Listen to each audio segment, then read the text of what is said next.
오늘 기업, 오늘 사람, 증시가 개장되기 전에 알찬 정보 미리 알아보는 시간입니다. 김대호 박사님과 함께하겠습니다. 박사님 안녕하세요. 네, 반갑습니다. 오늘은 어떤 기업과 사람이 화제가 됐는지 알아보겠습니다. 먼저 앨런 하센펠트 하스브로 CEO, 다음은 이석주 AK홀딩스 사장, 정유경 신세계백화점 총괄 사장, 그리고 박현주 미래에셋대우 회장입니다. 첫 번째 오늘의 기업과 사람, 앨런 하센펠트 하스브로 CEO입니다. 동학 개미들의 주식 투자가 해외 시장까지 번졌습니다. 올해 들어 국내 개인 투자자들이 50조 원 넘는 해외 주식을 사들였는데요. 이는 지난해 전체 해외 주식 투자 규모를 넘어선 수준이라고 합니다. 박사님, 특히 오늘의 기업으로 선정된 하스브로에 지난달 국내 개인 투자자들이 많이 몰렸다고 하는데요. 이 하스브로가 어떤 기업인가요? 한마디로 장난감을 만드는 기업입니다. 네. 단순하게 어린이용 장난감뿐만이 아니라 그 장난감을 여러 가지 차원으로 응용을 해서 성인용도 만들어내고 또 컴퓨터와 연결을 해서 온라인과 오프라인을 관통하기도 하는 세계 최대의 이 완구 업체가 하스브로인데요. 네. 우리나라에도 지금 이 자회사 또는 지점이 들어와 있어요. 그런데 이 우리나라 저 하스브로는 사실 일반 장난감 완구에 취미가 있는 분을 제외하고는 기업으로서는 비즈니스 모델로서는 그렇게 썩 알려지지 않은 기업이에요. 네. 근데 좀 충격적인 것이 우리나라 기업, 우리나라 주식 투자자들, 이 동학 개미들이 미국 주식을 많이 사고 있다. 이래서 그 내역을 알아보는 과정에서 충격적인 사실을 발견을 하게 된 것입니다. 네.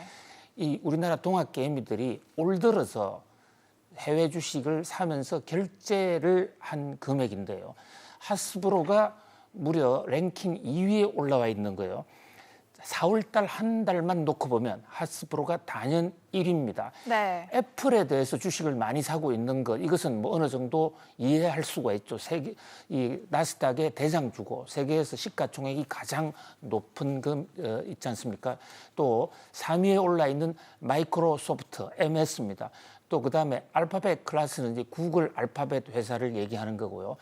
그밖에 또 테슬라, 쇼와 덴코는 일본 회사, 그다음에 보잉은 이 미국의 항공사, 특히 최근에 워런 버핏이 항공사 투자를 하면서 많은 관심을 끌었죠. 네. 델타 항공은 한국 한진칼 주식도 갖고 있는 회사, 그리고 9위에 올라가 있는 이 US 오일 펀드, 저게 바로 원유 ETN을 관장하는 회사입니다. 우리가 미국에 원유 선물, 레버리지, 인버스 투자를 많이 했다고 그러는데 저게 US 오일 펀드에 들어간 자금만 봐도 알 수가 있는 것이죠. 네, 그런데 이렇게 장난감 회사에 갑작스럽게 투자가 몰린 이유는 뭘까요? 예, 그게 바로 이제 미국에서 코로나 바이러스가 생기면서 격리를 하지 않았습니까? 네. 미국의 격리는 우리보다도 상당히 강도가 좀 심했습니다. 좀 뒤늦게. 그러니까 코로나 팬데믹이 발동된 게 3월 11일이었는데 네. 우리보다는 좀 늦긴 했지만 발동되고 나서는 아예 기업체 출근을 못하게 한 지방자치주들이 많았거든요. 그러는 바람에 집에서 할 거리가 없어지는 그런 상황이 된 거예요. 네. 그런데 지금 그래픽에서 보시는 대로 이 하스브로 주가가 어제는 대폭락을 했죠. 왜냐? 코로나 바이러스가 이제 어느 정도 끝나간다. 그러면서 경제 활동 재개를 하는 분위기가 역력하거든요. 네. 캘리포니아 같은 지역은 이 테슬라, 이런 머스크가 아주 강력히 주창을 해서 일약 한꺼번에 다 지금 이 격리를 풀고 경제 활동을 재개를 하는 그런 분위기거든요. 그러다 보니까 하스브로가 일부 주에서는 주가가 폭락을 하는 그런 사태를 맞았는데 어쨌든 코로나19로 인해서 사람들이 할 거리가 없다. 이렇게 됐을 경우에 미국 사람들이 할 수 있는 유일한 집에서 보낼 수 있는 문화의 대응책이 바로 이 하스브로의 게임이 아니냐. 네. 이렇게 이제 인식이 됐던 것 같아요. 그러면서 우리나라 주식 투자자들도 동학 게임들도 하스브로의 주식을 대거 사모았다 이렇게 볼 수가 있는데요. 네, 특히 지난 황금 연휴 기간에 국내 증시가 문을 닫아서 이때 해외 주식으로 눈을 돌린 투자자들이 꽤 많았다고 해요. 그렇습니다. 아주 그냥 내막을 그냥 제대로 꿰뚫고 계신데요. 우리나라가 이제 황금 연휴가 이어지면서 주식 투자를 못하고 우리나라뿐만이 아니죠. 중국 또 일본 도쿄 증시도 5월 초에는 연쇄적으로 문을 닫았습니다. 네. 그러다 보니까 우리나라의 이 동학 게이미들은 이번 기회에 미국 쪽으로 방향을 돌리자 해서 미국 나스닥과 코스닥 쪽에 집중적으로 투자를 했고 그중에서도 특히 이제 IT 관련주, 언택트주 그러니까 비대면 주식을 집중적으로 샀다 하는 통계가 나오고 있어요. 네. 현재 우리나라 주식 투자자들이 그러니까 동학개미들이 1월 달부터 5월 초까지 미국의 주식을 사면서 결제한 금액이 무려 50조 원입니다. 네. 이것은 지난해 1년간 우리나라 총 투자 금액을 벌써 능가하는 것이에요. 이런 속도로 나간다면 올해 연말까지 이 국내 투자자들의 미국 그 주식 매입 규모가 100조 원을 훨씬 넘어설 수도 있지 않겠느냐. 그렇게 이제 보고 있습니다. 상반기에 뉴욕 증시가 우리나라 코스피, 코스닥보다도 좀 더 빨리 올랐고 그러다가 또 국내에서는 답답한 현실이 이어지다 보니까 미국 쪽으로 눈을 돌린 것 같은데요. 네. 그러나 또 최근 들어서는 미국 증시는 성장이 주춤하고 한국 경제 회복세가 더 빠를 수도 있다는 그런 진단이 나오는 관점에서 볼 때 조금 조심해야 될 것도 보이고요. 특히 미국 주식 투자를 하면 한국 주식 투자하고는 달리 환율에 조심을 해야 됩니다. 네. 또 하나 중요한 게 양도세 세금을 내야 됩니다. 5월 달에 신고를 해야 되거든요. 이 동학개미, 해외로 나간 동학개미들 챙겨볼 게 여러 가지가 있는 것 같습니다. 네, 다음 오늘의 기업과 사람 이석주 AK홀딩스 사장입니다. 이석주 제주항공 사장이 지주회사인 AK홀딩스 사장으로 선임이 됐습니다. 50대 초반인 젊은 CEO가 지주사를 이끌게 된 건데요. 박사님, 이 이석주 신임 사장이 제주항공을 운영하면서 이스타항공을 인수한 걸로 유명하죠? 그렇습니다. 이석주 대표가 사실상 제주항공의 이스타항공 인수 주역입니다. 네. 그런데 어저께 애경그룹이 대대적인 그룹 계열사 인사를 단행했어요. 여러 사람이 바뀌었는데 그중에 특히 주목을 끄는 인물이 바로 지금 그래픽에 나오고 있는 이석주라는 분입니다. AK홀딩스, 사실상 애경그룹을 끌고 가고 있는 회사의 CEO를 맡으셨어요. 네. 자, 저기에 CEO를 맡는다는 것은 그동안에 이 애경은 최 씨 가족들이 사실상 가족 경영을 하면서 AK그룹을 관리 통치를 해왔습니다만은 전문 경영인 이석주 씨 또 나이가 50대 초반이지 않습니까? 그런 면에서 경영권, 성청권에 상당한 변화가 올 것으로 예상이 돼요. 네, 이번에 이석주 사장뿐만 아니라 애경그룹 5개 계열사 회장 사장이 좀 인사가 바뀌기도 했죠. 그렇습니다. 5개 회사 지금 그림에서 보시는 대로 이석주 지주회사 AK홀딩스 대표, 임재영, 애경산업, 박흥식, 애경유업, 또 김입애, 제주항공. 제주항공도 지금 주목을 끌고 있죠. 이스타항공 합병과 관련해서. 네. 그런데 김입애 씨는 아시아나항공 출신이에요. 다른 회사에서 전격적으로 모셔왔습니다. 그런데 저분은 바로 직전에 아시아나항공 감사 보고서 건과 관련해서 좋지 않은 일이 있어서 그만두셨는데 어쨌든 다시 제주항공으로 스카웃이 되어 왔습니다. 표경훈 애경화학 대표.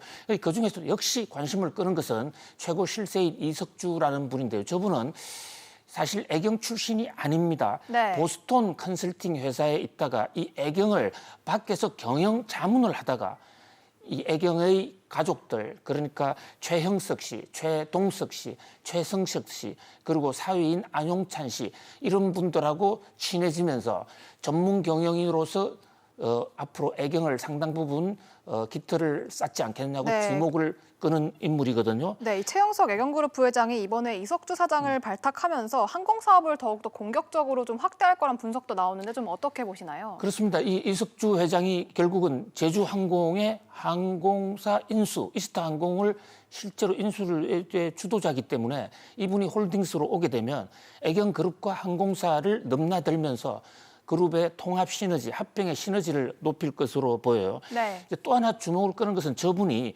보잉사의 항공사를 대량으로 구매해 오기로 한 계약을 체결한 주인공이기도 한데요. 네. 지금 항공사가 사실 좀 코로나 때문에 어려워진 상황에서 갑자기 저것을 다 사오게 됐을 경우에 그룹에 부담이 될 수도 있는데 그 문제를 이석주 회장이 어떻게 해결할 것인지도 주목이 되고요. 또 하나 주목을 끄는 것은 지금 AK그룹은 사실 지금 가습기 살균제 문제로 시작된 그 재판이 거의 이제 막바지를 다루고 있습니다. 네. 아직도 공식 시인도 하지도 않고 공식적인 판결은 나지 않았는데요. 바로 이 대목이 AK그룹의 앞으로의 가장 큰 과제라고 할 수 있어요.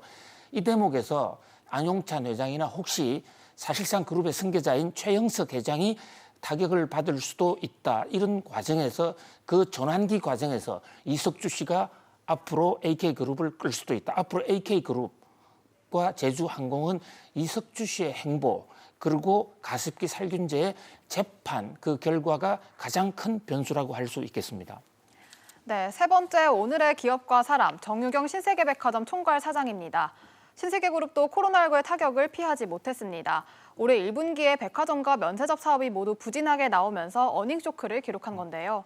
박사님, 아무래도 이 면세점이나 백화점은 유지 비용이 상당히 많이 들어가서 이 이익을 내기 쉽지 않았을 것 같아요. 예, 신세계는 이제 그 어머니 그러니까 실질적인 오너이신 이명희 여사가 자녀들한테 승계를 하기 위해서 오래전에 회사를 2개 그룹으로 나누었습니다. 네. 우리는 흔히 신세계 하지만은 사실상 내부적으로는 2개로 나눠 있는 거나 마찬가지죠.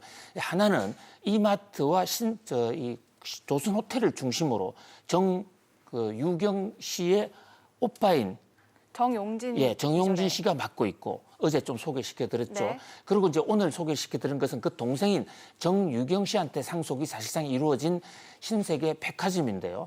그동안에 이 정유경 씨가 끌어온 신세계 백화점 이것은 이마트보다 경영을 훨씬 잘해서 오빠보다 더 나은 자매가 있다, 아우가 있다라고 재계에서 소문도 나고 있습니다. 실제로 신세계 경영 수준은 그동안에는 상당히 좋았었어요. 네. 그런데 1분기에 코로나 직격탄을 맞았습니다. 지금 이 그래픽에 보시는 대로 신세계 매출이 1분기에 전년 동기 대비 21% 그러니까 5분의 1 토막이 났습니다. 영업이익은 아예 97%가 감소했어요.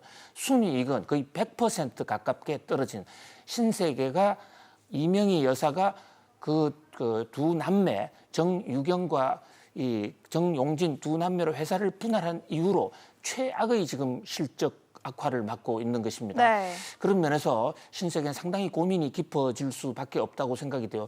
회사 중에 특히 면세점 같은 데는 지금 상당히 지금 그 존폐의 위기를 맞고 있고 또 정유경 씨 남편이 하고 있는 신세계 인터내셔널 패션 쪽도 굉장히 지금 부진합니다. 네. 물론 코로나 사태가 오래 가지는 않겠지만 그러나 이번 사건을 계기로 전체적으로 비대면 쪽의 수요가 폭발적으로 늘어날 가능성이 있고 또 온라인 부분에서는 네이버나 쿠팡, 이커머스 시장의 진격이 굉장히 무섭기 때문에 백화점에 대해서는 새로운 비즈니스 모델, 미래 먹거리 전략이 나와야 되지 않겠냐는 그런 그 우려가 많이 있어요. 네, 이 경쟁사인 현대백화점도 최근에 1분기 실적을 발표했는데 좀 좋지가 않았죠. 그렇습니다. 신세계 입장에서는 이제 경쟁사가 두 가지 측면으로 볼 수가 있어요. 하나는 면세점 쪽으로만 본다면 바로 롯데 호텔의 이부진 회장이 경쟁자일 수가 있고요. 또 백화점 쪽으로만 보면 현대백화점이 경쟁자라고 볼 수 있습니다. 그러니까 백화점의 경쟁자인 현대백화점도 실적이 상당히 좋지 않습니다. 네. 특히 현대백화점은 최근에 면세점을 인수를 해서 면세점 쪽을 늘리지 않았습니까? 그러다 보니까 그 트랜지션 과정에서 코로나 쇼크를 맞게 됐다. 이래서 그 신세계 백화점뿐만 아니라 현대백화점에도 지금 비상이 걸려 있는 이런 상황이에요. 그러나 전 세계적인 추세를 볼 때 미국의 경우에도 지금 오프라인 백화점 사업의 경우에는 상당히 실적이 감소하고 있고 네. 회사 그 업종 자체가 디클라인 하고 있는 게 역력하게 보이거든요. 그런 면에서 과연 이 디클라인 하고 있는 백화점 오프라인 이 매장 문제를 어떻게 해결할 것인지가 이것이 바로 정유경 앞으로 신세계를 끌고 가고 있는 정유경 부회장에게 어깨에 메어진 큰 과제가 아니겠는가 그런 생각을 해봅니다. 네, 마지막 오늘의 기업과 사람 박현주 미래에셋대우 회장입니다. 미래에셋 자산운용과 중국의 안방보험이 소송전에 본격적으로 나섰습니다. 7조 원 규모의 미국 호텔 매매 계약을 두고 마찰이 생긴 건데요. 첫 재판은 8월 말에 열릴 예정입니다. 박사님, 우선 이 소송전이 생긴 배경이 어떻게 되나요? 예, 한마디로 미래에셋이 미국에서 안방보험이 소유하고 있던 호텔을 대규모로 사겠다고 계약을 맺고 네. 계약금 10%까지 납부를 했는데 막상 만기일에 가서 우리는 사지 못하겠다고 계약금을 주지 않은 사건에 대해서 안방보험이 돈 내놓고 가져가라는 이런 소송을 건 거예요. 네, 미래에셋이 이 계약을 해지한 이유는 뭔가요? 여기에 대해서 미래에셋은 이 계약 살려고 계약금까지 내놓고 봤는데 이 안방보험이 갖고 있던 미국의 그 인수 대상 물건 호텔들의 내막을 보니까 일부에서 소송이 붙어 있는가 하면 불량 물건이 많더라. 그러니까 깨끗한 물량이 아니기 때문에 우리는 사지 못하겠다라고 하면서 오히려 미래에셋에서는 맞소송, 카운터 클레임을 건 모습입니다. 네. 애초부터 불량 물품을 팔겠다고 했으니까 그 불량 물품의 거래를 한 책임은 안방보험에 있고 그러므로 안방보험이 오히려 손해배상을 해야 되고 계약금은 돌려내라. 이게 지금 현재의 안방보험과 미래에셋의 미국에서 벌어지고 있는 소송 사건의 전모입니다. 네, 그 안방보험 같은 경우에는 이 미래에셋이 일방적으로 계약을 해지했다 이렇게 주장을 하고 있는 거죠. 그렇습니다. 안방보험은 우리나라에서도 상당히 유명한 보험사예요. 네. 중국의 그 거대 보험사고 우리나라의 금융기관을 좀 부실한 금융기관을 많이 사들여서 우리나라에서도 매우 유명해졌죠. 네. 한때 우리은행의 주주이기도 했고요.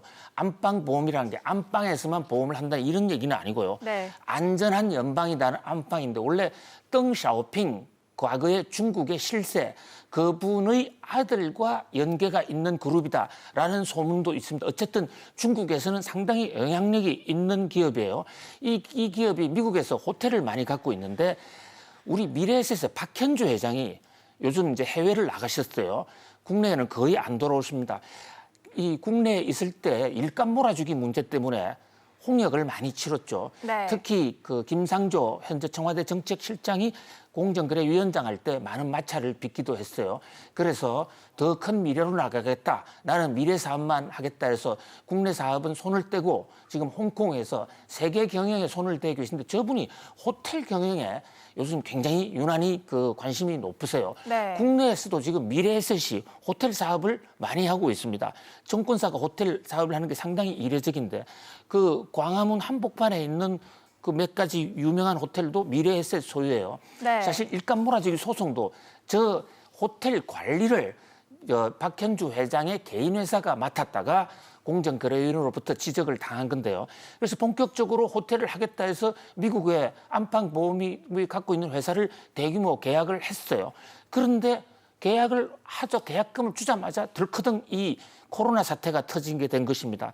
코로나 사태로 인해서 가장 타격이 큰 데가 항공사, 호텔, 네, 여행업계 관련 업종이죠. 이런 데지 않습니까? 지금 호텔은 아예 손님이 없어서 99% 전년 동기 대비 감소가 되고 있는 이런 최악의 상황이거든요. 네, 그래서인지 이 미래에셋 운용이 미국 호텔 인수를 포기한다는 소식을 듣자 일부 기관 투자자들에서는 이제 환영하는 목소리를 냈다고요. 그렇습니다. 오히려 안방보험을 인수하지 않으면 그것이 미래에셋이 쓸데없는 데 투자하는 게 아니기 때문에 그렇기 때문에 장기적으로 주가가 오를 것이다.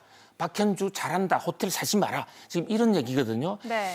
자, 그런데 지금 박현주 회장이 호텔을 사지 않게 된 그 요인이 뭐냐? 여기에 대해서 물론 미래에셋 쪽에서는 안방그룹의 물량이 불량 물건이다라고 얘기를 하지만은 그러나 뉴욕 증시의 전문가들은 그런 측면 외에도 현재 지금 이 미래에셋의 자금 유동성에 어떤 이상 신호가 있는 것이 아니냐. 돈을 조달을 제대로 못했기 때문에 미국의 호텔을 못 사는 것이다. 괜히 안방보험의 물량이 불량이다라는 것은 그 미래에셋의 핑계일 뿐이다. 이게 지금 안방보험의 주장이에요. 네. 실제로 지금 이 미래에셋의 자금 사정이 조금 좋지 않다는 신호가 조금씩은 감지가 되고 있고 최근에 현산, HDC, 현대산업개발이 아시아나항공을 사는데도 사실 미래에셋과 같이 연합군을 해서 들어갔거든요. 네. 근데 미래에셋에서 자금을 지금 출자하는 것을 지금 머뭇하고 있어요. 물론 뭐 미래에셋이 자금난에 빠져들었다라고 단정적으로 얘기할 수는 없지만은 뉴욕 증시 일각에서는 미래에셋의 자금 흐름에 조그마한 이상이 생긴 거 아니냐 이런 주장을 하고 있고요. 특히 안방보험 같은 데서는 지금 미래에셋의 주장은 터무니가 없다. 그 돈을 계약을 해놓고 자신이 자금을 조달해올 능력이 없으니까 원래 그 자금을 미국에서 끌어오기로 했는데 미국의 자금 조달이 되고 있지 않다. 그 증거까지 자기는 법정에 제출을 했고 지금 델라웨어 법정에서 재판을 하고 있는데요. 네. 델라웨어 법정에서는 불량 물건 이게 대해서는 별로 인정을 해주지 않는 것 같다라고 이렇게 반박을 하고 있어요. 그러나 어쨌든 소송은 끝까지 가봐야 아는 것이고 이 안팡보험과 미래에셋이 미국에서 벌이고 있는 이 호텔 소송전 이것이 한국 정치는 물론이고 한중간에 또 한 번의 경제 전쟁으로까지 비화될 수도 있는 그런 조짐입니다. 네, 지금까지 오늘의 기업과 사람 알아봤습니다. 내일도 알찬 정보로 돌아오겠습니다. 박사님 감사합니다. 고맙습니다.